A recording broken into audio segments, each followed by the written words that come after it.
अस्सलाम वालेकुम व्यूवर। बात करूंगा जेट्राइल एसआर टेबलेट के बारे में कि कौन सी बीमारी में इस्तेमाल कर सकते हैं और इसका कंट्रा इंडिकेशन क्या है, यानी वो कौन सी हालत है जिसमें जेट्राइल एसआर टेबलेट का इस्तेमाल नहीं कर सकते और इसका साइड इफेक्ट क्या हो सकता है। कंप्लीट रिव्यू जाने इस वीडियो में।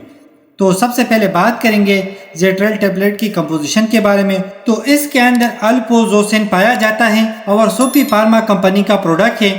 अगर प्राइस की बारे में बात करें तो 1285 रुपये में किसी भी फार्मेसी से बआसानी मिल सकता है।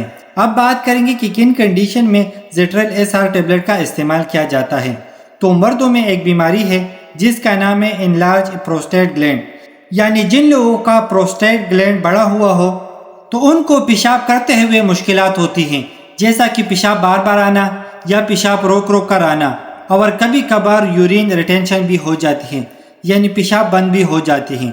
और अक्सर पेल्विक मसल इतने कमज़ोर हो जाते हैं कि जिसकी वजह से यूरिन होल्ड नहीं कर पाते, तो इस वजह से यूरिन की ड्रॉप्स निकल जाती है।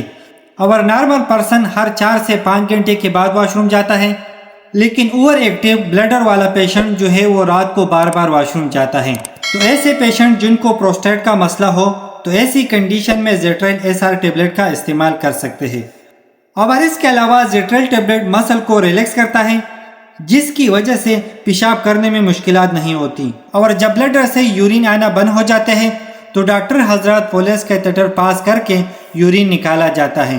और जेट्राइल टेबलेट इस्तेमाल से वक्ती तौर पर फ़ायदा मिलेगा, लेकिन मुस्तकिल इलाज नहीं होगा।